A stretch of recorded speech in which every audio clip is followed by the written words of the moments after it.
할렐루야. 예. 우리가 하나님 앞에 드리는 모든 예배가 다 의미가 있고 소중하겠습니다만은 오늘 특별히 송구영신 예배를 드리는 이 한 시간은 또 그 어느 또 예배보다 더 중요하고 의미 있는 그런 또 시간이 되지 않을까 싶습니다. 초저녁 잠이 만약에 많은 분은 이 시간이 참 많이 또 이렇게 힘들고 어려울 수 있지만 우리가 함께 또 깨어서 하나님을 예배하고 하나님의 말씀을 또 들으며 이 예배가 우리 영혼을 새롭게 하고 또 한 해를 보내고 또 한 해를 맞는 우리에게 특별한 의미가 되는 그런 시간 되기를 바랍니다. 오늘 저는 여러분에게 이 송구영신 예배로 드리는 시간에 신 앞에 선 단독자라고 하는 제목으로 같이 하나님의 말씀을 나누려고 합니다. 오늘날 현대인들은 SNS나 커뮤니티라는 거대한 군중 속에 숨어 삽니다. 익명의 아이디 뒤에 숨어서 타인을 비난하거나 남들이 좋아요를 누르는 것에 나도 휩쓸려 찬성합니다. 이것이 바로 키에르케고르가 경계한 익명의 군중이겠지요. 우리가 온라인 게임이나 사이트에 접속할 때 게스트로 접속하면 아무런 책임도 권한도 없습니다. 하지만 내 이름으로 로그인하는 순간 나의 모든 활동은 기록되고 책임이 따릅니다. 송구영신 예배는 그리스도인이라는 단체 관람객석에서 일어나 내 영혼의 고유한 아이디로 하나님 앞에 직접 로그인하는 시간이라고 볼 수 있습니다.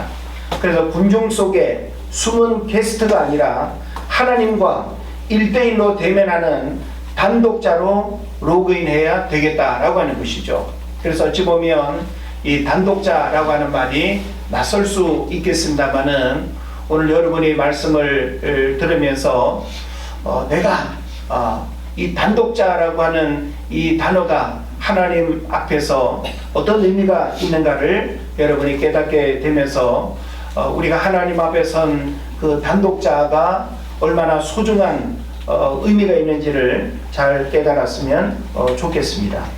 2차 세계대전 당시에 아우슈비츠 수용소에 갇혔던 심리학자 빅터 프랭클린은 극한의 상황에서 인간이 어떻게 단독자로 서는지를 관찰했습니다. 그래서 수용소라는 거대한 폭력의 군중 속에서 많은 이들이 인간성을 포기하고 짐승처럼 변해갔습니다. 하지만 어떤 이들은 자신들도 굶주리는 상황에서 마지막 남은 빵 한 조각을 더 힘든 이에게 건네며 위로했습니다. 그래서 프랭클린은 말합니다. 인간에게는 모든 것을 빼앗아갈 수 있지만 단 한 가지 주어진 상황에서 자신의 태도를 결정할 수 있는 자유만은 빼앗을 수 없다라고 하는 말을 했습니다. 또 한 가지 저는 단독자에 관한 이해를 돕기 위해서 한 가지 이야기를 더 나누고 싶습니다. 독일의 낭만주의 화가인 카스파르 다비트 프리드리히의 작품인데 안개의 바다 위에 방랑자라고 하는 제목의 그림이 있습니다.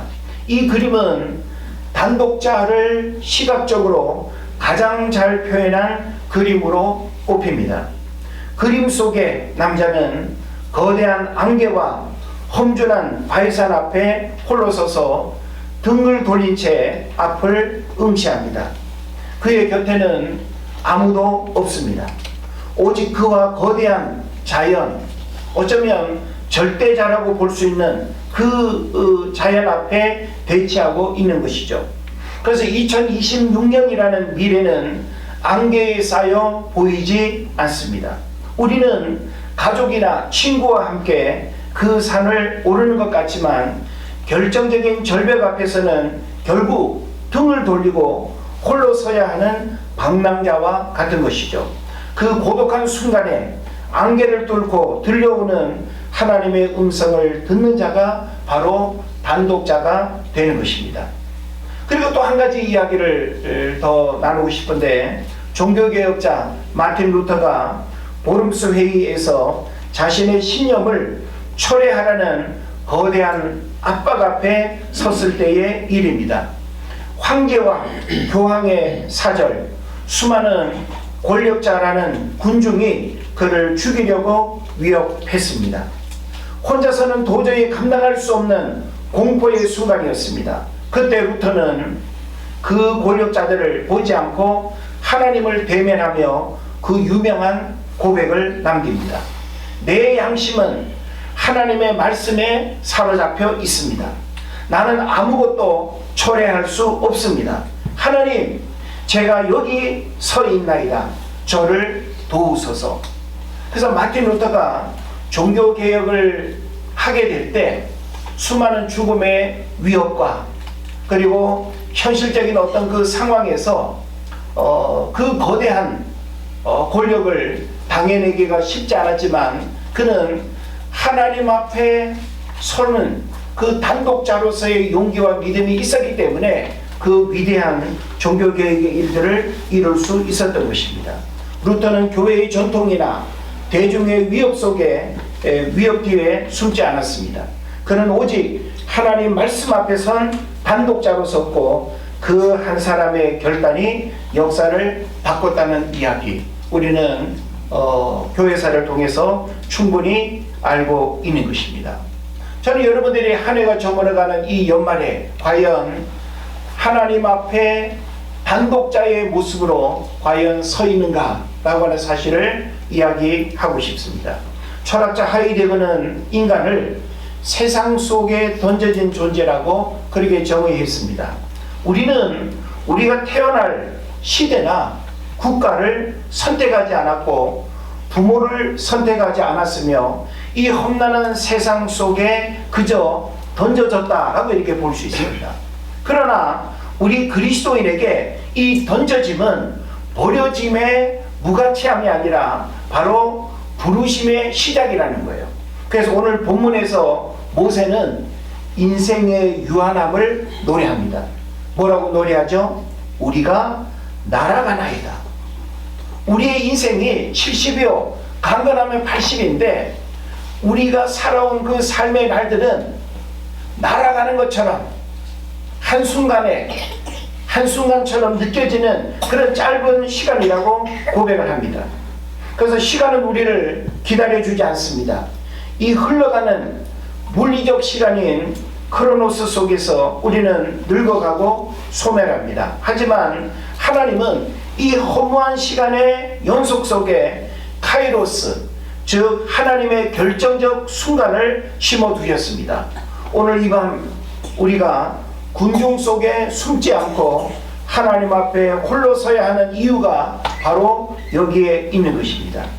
그래서 19세기 철학자인 키에르케고르는 당대의 그리스도인들을 향해서 통렬의 비판을 던졌습니다. 당시 덴마크라고 하는 이 나라는 누구나 교회에 다니는 국가교회 체제였습니다. 그래서 사람들은 우리라는 그 군중 속에 섞여서 적당히 신앙생활을 하며 안심했습니다. 하지만 키에르케고르는 단호하게 말합니다. 진리는 숫자에 있지 않다. 진리는 오직 단독자에게만 있다 라고 이렇게 말한 것이죠. 그런 면에서 오늘 본문 12절을 보면 우리에게 우리 날 계수함을 가르치사 지혜로운 마음을 얻게 하소서 라고 했는데, 여기서 계수한다 라고 하는 것은 단순히 숫자를 세는 것이 아니라 내 인생에 남은 시간이 유한함을 깨닫고 그 시간을 하나님 앞에서 어떻게 책임질 것인가를 대면하는 행위라는 거예요. 저와 여러분은 세상에 던져진 시간 속에서 벌써 20년을 살았고 40년을 살았고 60년을 살았고 80년을 살아왔다고 볼 수 있습니다. 그런데 우리는 하나님 앞에 선 단독자로서 사람을 의지하고 누굴 통해서가 아니라 그 하나님 앞에서 단독자의 삶을 우리가 살아가야 된다고 하는 것이죠. 그 단독자의 삶은 무의미하게 흘러가는 것이 아니라 하나님께서 그 단독자에게 주어진 그 시간의 소중함을 알고 무의미하게 시간을 낭비하지 않아야 된다라고 하는 그런 의미가 있는 것입니다. 그래서 우리가 군중 속에서 묻혀가고 군중 속에서 의미 없게 살아가는 것이 아니라 우리는 그 군중 속에 살아간다 할지라도 하나님 앞에 선 단독자라고 하는 그 분명한 자기 인식이 대단히 중요하다라고 하는 것입니다. 그래서 군중 속에 있으면 책임이 분산됩니다. 남들도 다 그렇게 사는데 우리 교회가 이만큼 부흥했으니까 나도 괜찮겠지라는 생각은 영적인 마취제와 같은 것입니다. 하나님은 심판대 앞에서 우리 교회나 우리 가족을 부르지 않으십니다. 오직 단독자인 우리 각 사람에게 하나님이 물으신다라고 하는 것이죠. 뭐라고 물으실까요? 너는 내 앞에서 어떻게 살았느냐? 제가 여러분에게 가끔씩 강조하는 말이 있죠. 우리 한 사람 한 사람이 교회라 그랬어요. 너희 몸이 성전인 것과 하나님의 성령이 너희 안에 계시면서 너희가 알지 못하느냐 했죠. 우리 몸이 성전이에요. 그러니까 우리는 이 땅을 산다는 것은 교회로서 살아가는 거예요. 그래서 하나님이 우리가 하나님 앞에 서게 될 때 너는 교회로서 무엇을 하며 어떻게 살았느냐라고 묻는다는 것이죠. 우리는 동물적 본능이나 욕구 충만으로 살아가는 존재가 아닙니다. 우리는 하나님 앞에 선 단독자로서 그 하나님이 나를 이 땅 가운데 버려둔 것이 아니라 부르심을 통해서 주신 그 사명을 알고 그 단독자 앞에서 우리는 끊임없이 내 삶의 그 부르심의 사명을 우리가 끝까지 지켜가고 그리고 이루어가야 된다라고 하는 것이죠. 성경에서 단독자의 모델을 가장 극명하게 보여주는 인물을 우리가 찾아본다면 야곱입니다. 창세기 32장에서 야곱은 일생일대의 위기를 맞이합니다. 형 에서가 군대를 이끌고 오고 있습니다. 야곱은 늘 하던 대로 자기 꾀를 냅니다. 제사를 나누고 가족들을 앞세우고 군중과 소유 뒤에 숨으려고 하는 것이죠. 그러나 성경은 결정적인 장면을 기록합니다. 야곱은 홀로 남았더니 창세기 32장 24절에서 언급합니다. 모든 소유와 관계가 강 저편으로 떠나고 칠흑 같은 어둠 속에 오직 야곱 한 사람만 남았을 뿐 비로소 하나님의 사자가 그를 찾아옵니다. 이 홀로 남음이 바로 단독자의 시간이라는 것이죠. 야곱은 거기서 하나님과 씨름하며 자신의 환도뼈가 부러지는 고통을 겪습니다. 그때 하나님이 물으십니다. 내 이름이 무엇이냐? 하나님이 야곱의 이름을 몰라서 물으셨을까요? 아닙니다. 너는 아직도 속이는 자로 군중 속에 숨어 살겠느냐? 아니면 내 앞에서 새로운 존재로 서겠느냐를 물으신 겁니다. 우리도 어찌 보면 야곱과 같은 속성을 가지고 세상에서 금유환영을 꿈꾸고 세상에서 어떤 경쟁 속에서 자신의 어떤 특별함을 드러내고 친구들 속에서 자신의 어떤 우월함을 인정받으려고 하는, 우리는 하나님 앞에서 내가 무엇이고 하나님 앞에서 내가 어떻게 살고 있는가를 우리가 묻기보다는 사람 앞에서 평가받으려고 하는 지극히 인간적인 이런 어떤 모습들을 우리는 돌아볼 수 있어야 되는 것입니다. 오늘 13절의 고백처럼 여호와여 돌아오소서 주의 종들을 불쌍히 여기소서라고 부르짖는 자는 바로 이렇게 홀로 남아 하나님을 대면하는 단독자가 되는 것입니다. 나의 비참함과 유한함을 직시하는 자만이 하나님의 긍휼, 다시 말하면 하나님의 그 불쌍히 여기심이라는 선물을 받을 수 있다라고 하는 것이죠. 이제 우리는 2026년이라는 미지의 공간을 선물로 받게 됩니다. 시간은 내가 쟁취하는 업적이 아니라 하나님으로부터 주어지는 사건입니다. 그래서 키에르 케고르는 인간의 삶을 세 단계로 나누었습니다. 쾌락을 쫓는 미적 단계, 도덕을 지키는 윤리적 단계, 그리고 마지막이 오직 하나님과 나 사이의 1대1 관계인 종교적 단계입니다. 이 단계에 이른 단독자는 타인과 비교하며 일희일비하지 않는다고 그렇게 말합니다.